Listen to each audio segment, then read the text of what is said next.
L'originalité de cette école vient de cette longue histoire avec la ville de Paris qui a voulu créer un lieu unique de grande liberté pour ses chercheurs. Le SPCI, c'est d'abord une école d'ingénieurs qui forme un peu moins d'une centaine d'ingénieurs par an sur 4 ans. Et notre ambition, c'est de vraiment former des ingénieurs qui seront adaptés au monde du XXIe siècle. Le SPCI fait partie des 2 meilleures écoles d'ingénieurs françaises au classement de Shanghai. C'est l'école des prix Nobel. Il y a eu 6 prix Nobel à l'ESPCI, 5 lauréats puisque Marie Curie en a eu 2. Et plus près de nous, Georges Charpak, Pierre-Gilles de Gennes.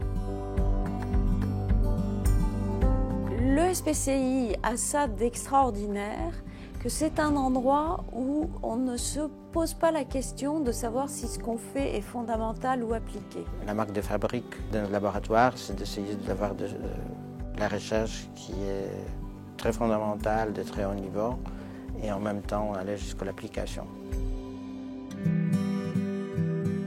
La recherche est basée sur la créativité, elle est basée sur des rêves, et ici, on peut librement donner cours à ces rêves. Une caractéristique de l'école, c'est la grande liberté qui est offerte aux chercheurs. Notre objectif, c'est de recruter des chercheurs au meilleur niveau. Nous les poussons pour peu que leur projet soit suffisamment innovant pour avoir un potentiel de rupture fort. Je travaille à l'ESPCI avec mon équipe. Nous développons des appareils pour l'imagerie médicale et des appareils aussi pour la thérapie. Ce sont des concepts de physique que nous transférons vers la médecine. On sent qu'on a un potentiel d'innovation forte qui pourrait avoir des impacts à court terme sur la société.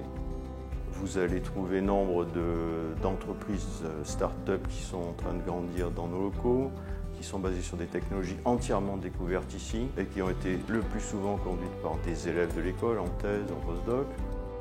Et ça, c'est aussi une des grandes forces de l'ESPCI, d'être toujours à la pointe de l'innovation et de savoir transférer ces innovations dans le monde de tous les jours.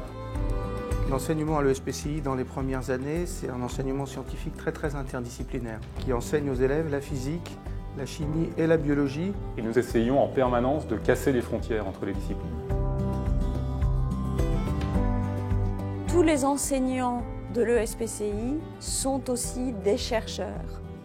Les travaux pratiques, ils sont surtout importants dans les 2 premières années d'école et ils occupent 50% du temps d'enseignement.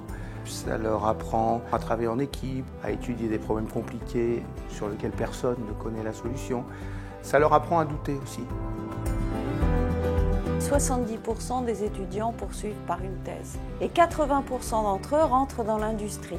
J'aime bien rapprocher ces 2 chiffres. On a un large choix en sortie. On peut encore travailler dans la recherche publique, dans la recherche privée.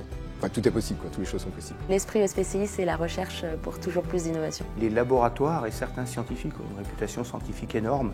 Et bien sûr, ça aide énormément à notre réputation internationale.